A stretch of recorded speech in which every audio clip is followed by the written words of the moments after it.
35 6 গুণ 42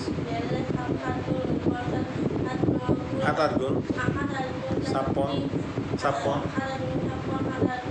9 গুণ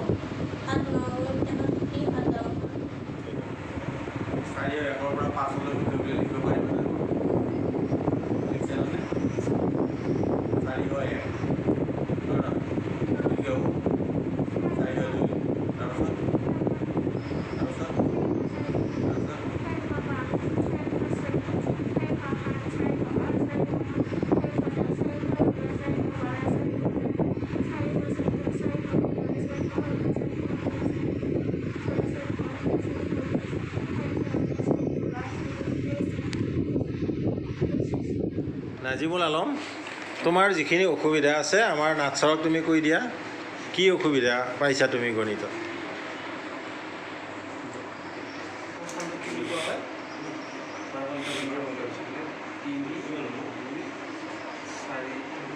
এইটো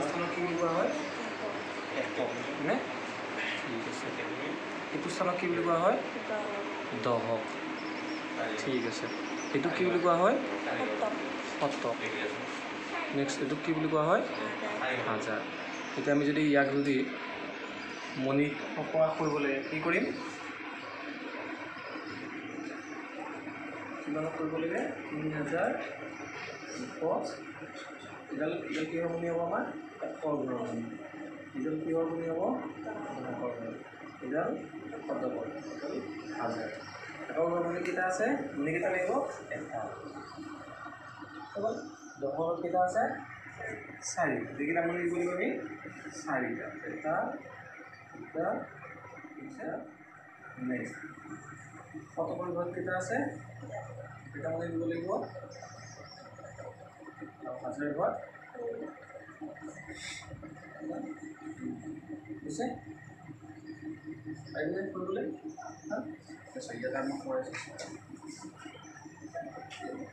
500 দিনেই কৰিছে 500 503 503 এশকৰ ঘৰত কি আছে? 3 দশকৰ ঘৰত শতকৰ ঘৰত হাজাৰৰ ঘৰত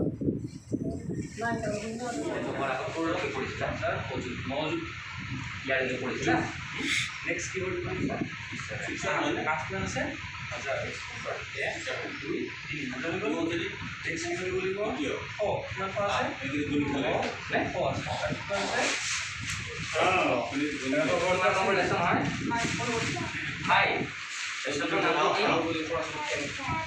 নেক্সট কি কৰিব লাগিব?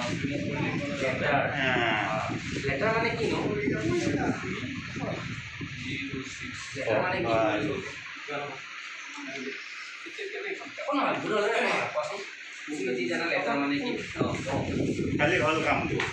লেটাৰ মানে আখৰ হ'ব পাৰেনে?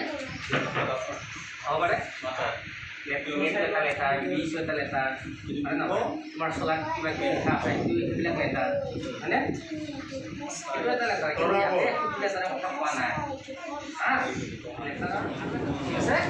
চিঠি লিখি পাইছানে তোমালোকে? লিখি পাইছা? চিঠি কেতিয়া লিখে? যেতিয়া ধৰা তুমি বহুত ডাঙৰ হ'লা, গুৱাহাটী ইউনিভাৰ্চিটিত পঢ়ি আছা হয়নে? আৰু তোমালোকৰ মায়ে ঘৰত আছে হয় নহয়? ধৰি লোৱা তোমাৰ মোবাইল নাই, ইণ্টাৰনেট নাই, তো তুমি কি কৰিলাহেঁতেন? চিঠি লিখিলাহেঁতেন যে মৰমৰ মা মই ভালেই আছোঁ, তোমাৰ কি খবৰ হয়নে নহয়?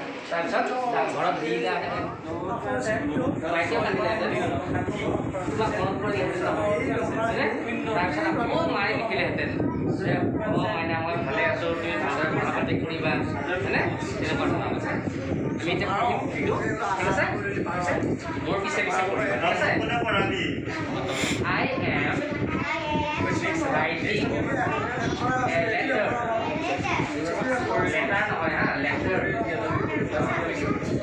sent by the post. I am writing a letter মানে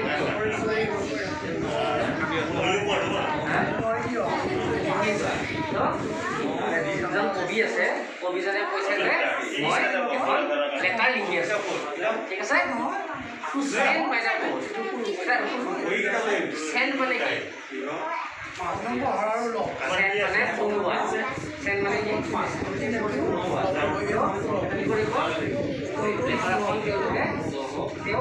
কি আছে আৰু চাকি পেলাই ডাকঘৰৰ যোগেৰে পঠিয়াব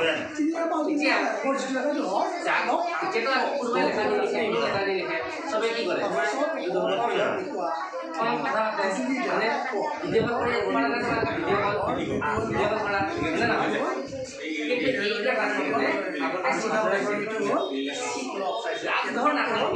মানুহবিলাকে কি কৰিছিল জানা কি কৰিছিল ঘৰত সুধিবাচোন যে মা তাৰ ঘৰত নাথাকোঁতে মানুহবিলাকে কি ধৰণে চিঠিবিলাক পঠাইছিল বুলি মাহঁতক সুধিবাচোন দেই send by the post it is to the person I care for the most কোৱাচোন it is to the person person নহয় না পাৰ্চন নহয় না person it is to the person I care for the most মানে যে মই এইজন মানুহৰ কাৰণে লিখি আছোঁ যিজন মানুহক মই আটাইতকৈ বেছি মৰম কৰোঁ ঠিক আছে কিবা কনফিউজন আছে নেকি বুজা আছে নেকি মানে কবিজনে কি কৈছে এই চাৰিটা লাইনৰ মাজেৰে কবিজনে কি ক'ব বিচাৰিছে সেইটো কথা তুমি কি বুজি পাইছা তুমি কোৱাচোন নিজৰ ভাষাত চেষ্টা কৰা একো নহয় ভুল হ'লে হ'ব মই ধৰাই দিম নহয়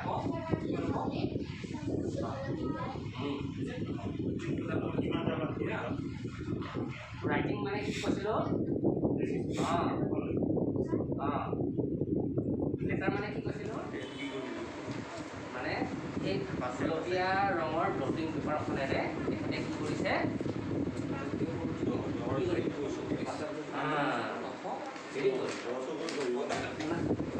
I turn the page over. Turn নহয় হা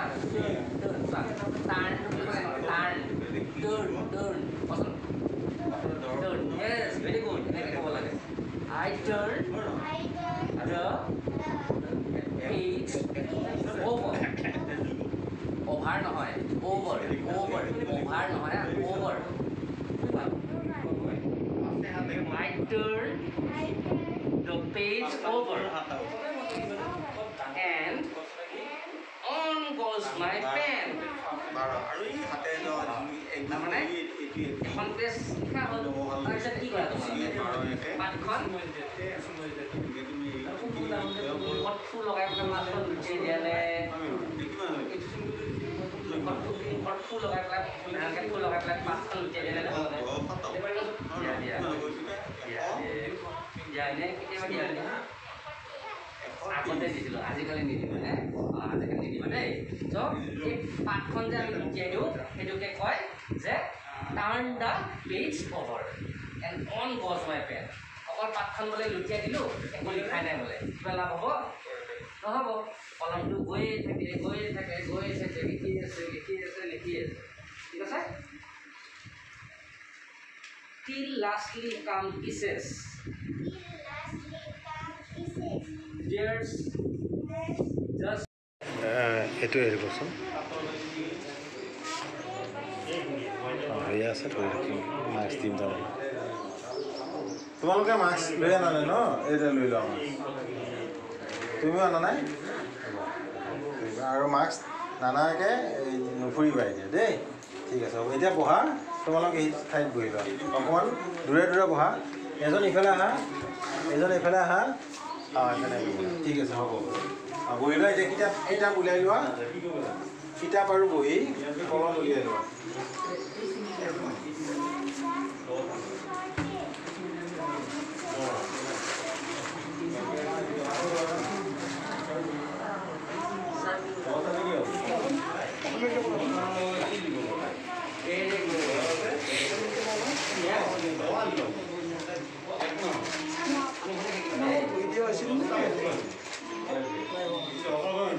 বহি দিয়া নাই নেকি? তোমালে বহি দিয়া নাই? বহি আছে ৰ'বা, মই বহি দি আছোঁ। এইটো হেৰি কৰচোন। অঁ সেয়া আছে, ধৰি ৰাখিম। মাস্ক দিম তাৰমানে। তোমালোকে মাস্ক লৈ আনা নাই ন? এতিয়া লৈ লোৱা মাস্ক। তুমিও আনা নাই? আৰু মাস্ক নানাকৈ নুফুৰিবা এতিয়া দেই। ঠিক আছে হ'ব। এতিয়া বহা, তোমালোক এই ঠাইত বহিবা। অকণমান দূৰে দূৰে বহা। এজন ইফালে আহা, এজন এইফালে আহা। অঁ এইফালে বহিবা। ঠিক আছে হ'ব। বহি লোৱা। এতিয়া কিতাপ উলিয়াই লোৱা। কিতাপ আৰু বহি কলম উলিয়াই লোৱা।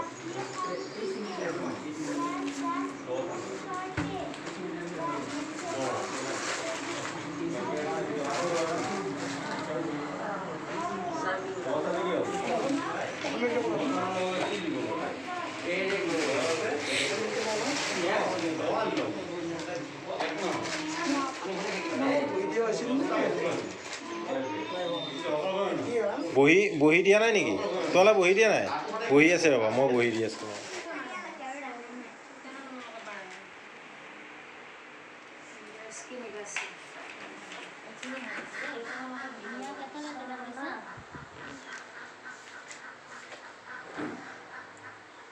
শৰ্মালাৰ এইকেইটা বস্তু দেখিছে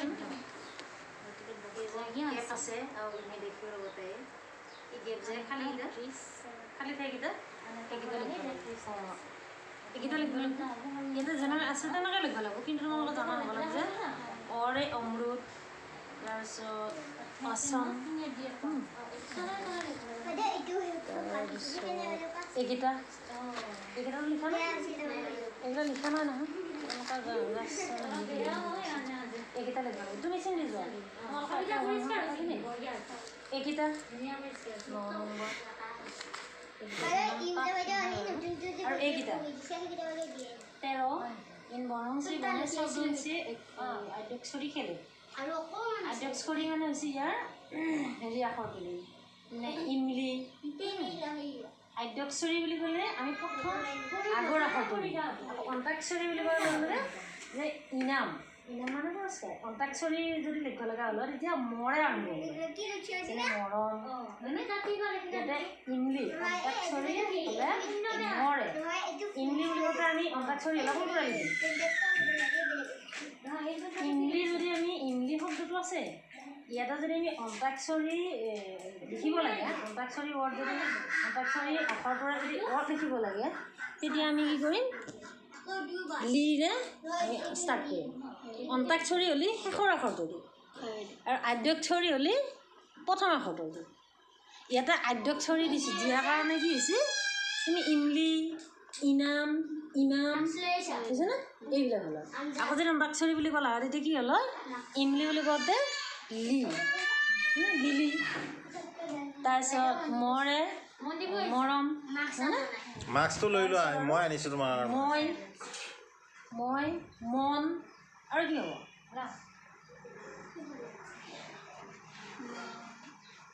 বুজা নাই? ইফালে অসমত ইফালে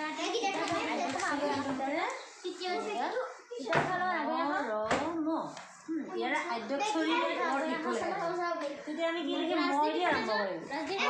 আমি কি দিম? মই দিয়ে ক'ব লাগিব, যেনে কি হ'ব? মন আৰু মন আৰু কি? মৰম লিখিছে নহয়। আৰু কি হ'ব?